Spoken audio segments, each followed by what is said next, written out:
Hi అండి. ఏంటా అని చూస్తున్నారా? చెక్కలు చేసాం కదా, ఇంకా రెసిపీ పెట్టలేదు కదా, అందుకని ఇప్పుడు అప్లోడ్ చేస్తున్నాను.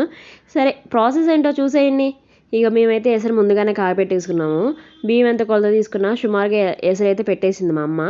ఈ ఎసరులోనే పచ్చిమిర్చి, అల్లం, జీలకర్ర, ఇక కరివేపాకు, పెసరపప్పు, ఈ వెన్నపూస కూడా అండి. వెన్నపూస అయితే కంపల్సరీ ఉండాలి. చెక్కలు చాలా టేస్ట్గా ఉంటాయి. మేము ఎప్పుడు పచ్చికారం అయితే వాడము, ఎక్కువ ఇదే ప్రాసెస్లో చేస్తాము. ఇక మా అమ్మ అయితే సగ్గుబియ్యం కూడా ఏం వేయదు. ఇంకా పెసరపప్పు అయితే కంపల్సరీ ఉంటుంది మా దాంట్లో.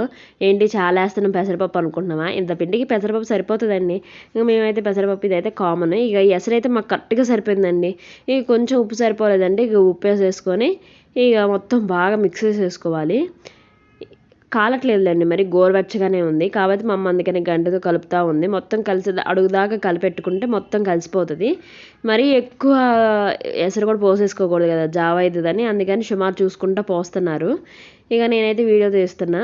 ఇంకా మా అక్క అయితేనేమో నీళ్ళు పోస్తుంది, మా అమ్మ ఏమో కలుపుతూ ఉంది. ఇక అయిపోయాక ఇది చిన్న చిన్నగా ఉండలు చేసేసుకొని పూరి ప్లస్తో చెక్కల్లా చేసేసేయడమేనండి. ఇక మా అక్క అయితే ఉప్పు సరిపోయిందా లేదా అని చూస్తుంది. కొంచెం ఉప్పు సరిపోలేదు అనుకుంటా.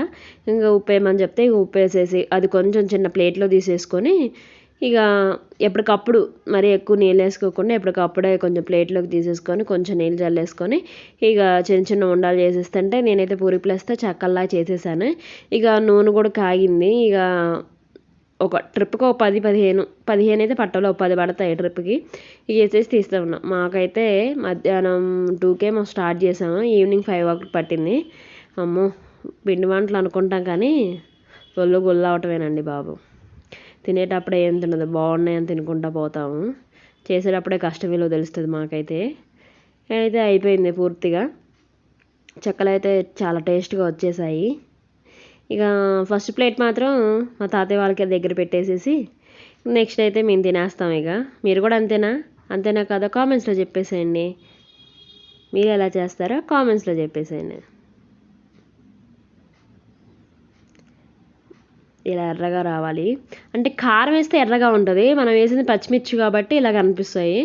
ఎప్పుడైనా సరే పచ్చిమిర్చితో ట్రై చేసి చూడండి, టేస్ట్ అయితే బాగుంటుంది. మీరు కూడా చేసి ఎలా ఉందో కామెంట్స్లో చెప్పేసేయండి.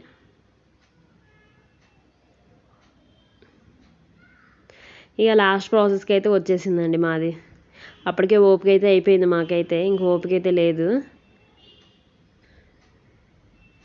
అన్నీ అయితే ఒకే రోజు పెట్టుకోకూడదండి బాబు.